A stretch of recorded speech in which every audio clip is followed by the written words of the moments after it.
Minasan yokoso to Bobby Valentine to話しShow.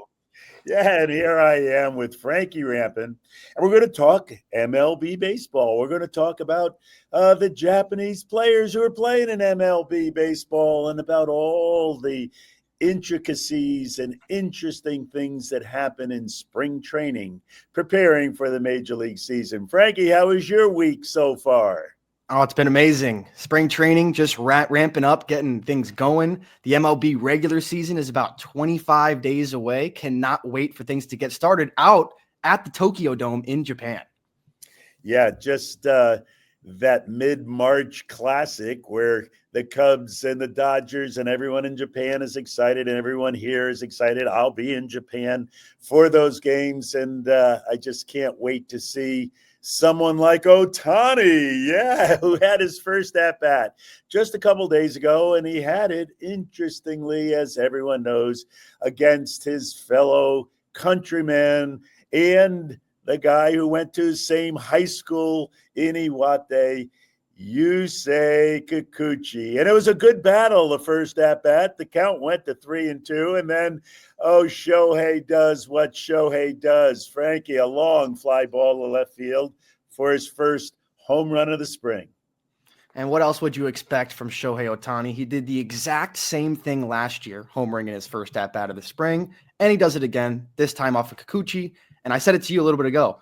Him and Shohei and Juan Soto, the way that they hit home runs to left field, to left center, just absolutely majestic. Could watch those all day long.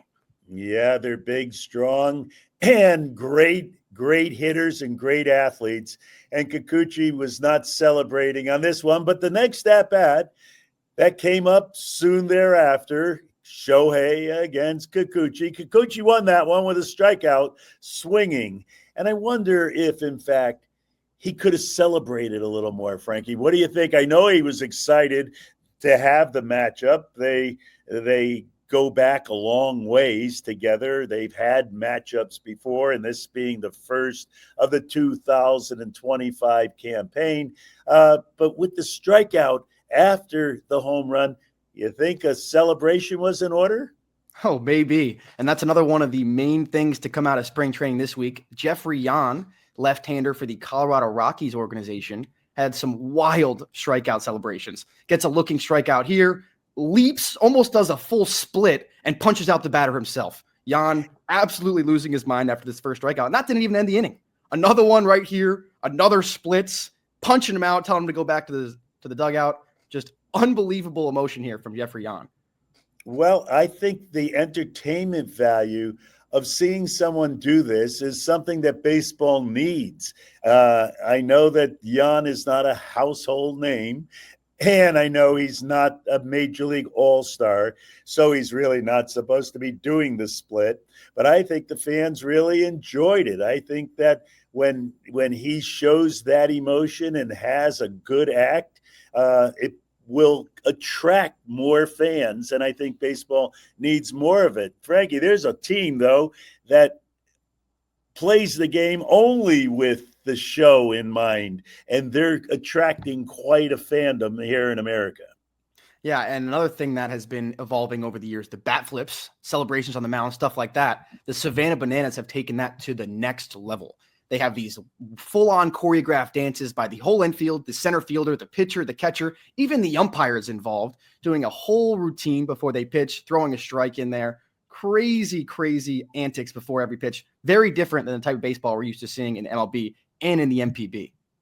Very talented baseball players who pitch, throw, run, catch in spectacular fashion. They'll catch it behind their back. They'll throw it behind their back. I saw an umpire making the out call and doing a full flip while he did it. And again, it's the game of baseball with a lot of added attraction, and the fans really love it. So here, Yan celebrating a little. It would have been classic if Kikuchi, after striking out Shohei in spring training the first game, can you imagine if he jumped in the air and did a split? It'd be international headlines, and it would give the fandom of baseball a little something to look at. Yeah, the fans would have loved that. And speaking of the fans, some of the fans that are involved in the Savannah Bananas games, there is a crazy rule in that league that if a fan catches a fly ball on the fly, it is an out in the game. Yeah, I think that makes a really cool environment. Once again, foul balls caught by fans. Everyone brings their glove. Everyone's participating. I don't know that Major League Baseball will ever get that far, but they are doing some things with umpiring. We have the replay that makes the out call correct out on the field. And now they're even experimenting a little with a system in spring training in the minor leagues where the hitter or the catcher pitcher combination could challenge touch on the head. They challenge the ball strike call. And, umpires here in America have taken a lot of heat because they give pitchers sometimes pitches that are outside. Batters get upset. Sometimes catchers are moving their glove a lot to what they call frame pitchers and have balls called strikes. There's that cool clip from the Zen of Bobby V that was filmed back in 2007 where I show the umpires actually practicing during spring training. They come to batting practice. And here we're just taking batting practice. The umpire is watching the umpire call balls and strikes. They're right there doing it. And why not practice during practice rather than just trying to practice during a game? It's kind of a cool thing that can be seen. Yeah, and one of the things you mentioned in there, you're not sure if the MLB umpires do that. All the NPB umpires are doing that during spring training, during practices, getting their eyes trained for the real thing. And Bobby, you didn't just have your good, fun interactions with umpires. You had a couple run-ins with them yourself, especially a few times with the Mets. Yeah, every once in a while you disagree with them, and eventually all that will be fair play. The manager won't have to argue, and the catcher won't have to try to cheat because the IT that's out there, the cameras and the ability to call the pitch correctly and call the play correctly will be given to the computers. And I like that idea, Frankie. I want the game to be played fairly. I think humans play the game. And here in the States, everyone says, oh, we like the human element of the umpire. Well, I don't like the human element of the umpire. I think the game should have rules that are followed and everyone plays by the same rules. And the the umpire's mistakes don't reflect the score of the game or the at-bat of the player. So that's my take. And your take is what, Frankie? I agree with you in the point that everything should be correct, but I also think that it should be nice and quick. The way that they're doing the ABS system throughout spring training has definitely been a very, very big success because, bam, within 5-10 seconds, it's up on the scoreboard. Everyone in the entire stadium can see, oh, that was a strike, that was a ball, let's move on.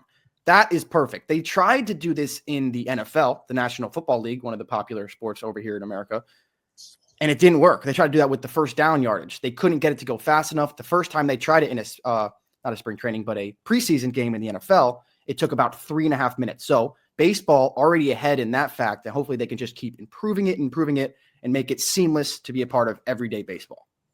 Yeah, that would be the computer, the IT, making every call. So there's no scoreboard look to see if the ball was a ball or a strike, that it's just made every call. And that would be seamless and quick for sure. I'm not a fan of the challenge routine. I think that's just wasting time.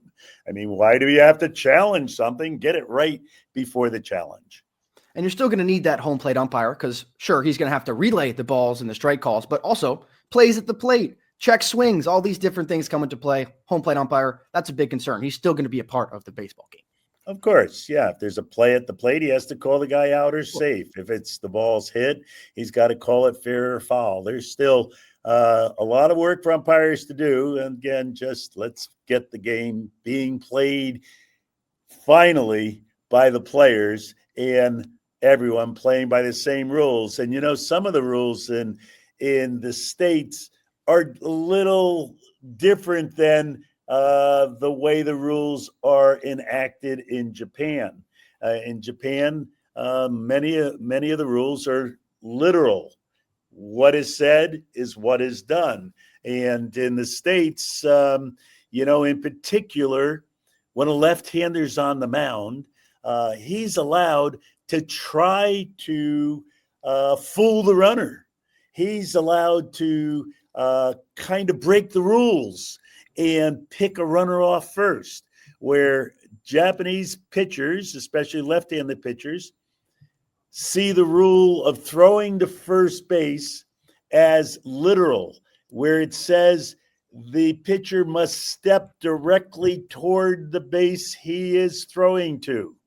And Japanese pitchers like Kikuchi steps directly toward the first base. And the rule book says a pitcher should not try to deceive the runner by doing something that will look like he's pitching to home, but really he's throwing to first.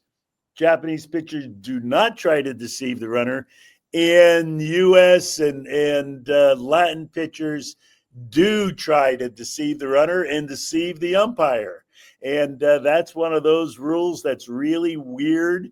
And I've seen the Japanese pitchers be very literal. Here, the runner was being deceived by a pitcher looking like he was pitching to home, Nestor, but instead he was throwing to first. He's deceived the runner. That's called a balk move. The umpire did not call it a balk. They allowed the play to run through, and the runner was out. I wish Kikuchi and other Japanese left-handers perfected a balk move. But again, it's kind of against the rules. And that quirk in the rules, I actually did not know until you brought it to my attention. You're not allowed to deceive the runner. That blew my mind because these left-handed pitchers, even right-handed pitchers sometimes, they're trying to deceive the runner every single time they throw the ball home. They're getting their foot as far back as they can without crossing, going to that 45-degree angle, throwing over sidearm, making it look that they're going to throw the ball home plate until the very last second. That is a crazy, crazy quirk in the rules that I did not know about. And the Japanese players have not really taken that to their advantage now that they're playing in MLB.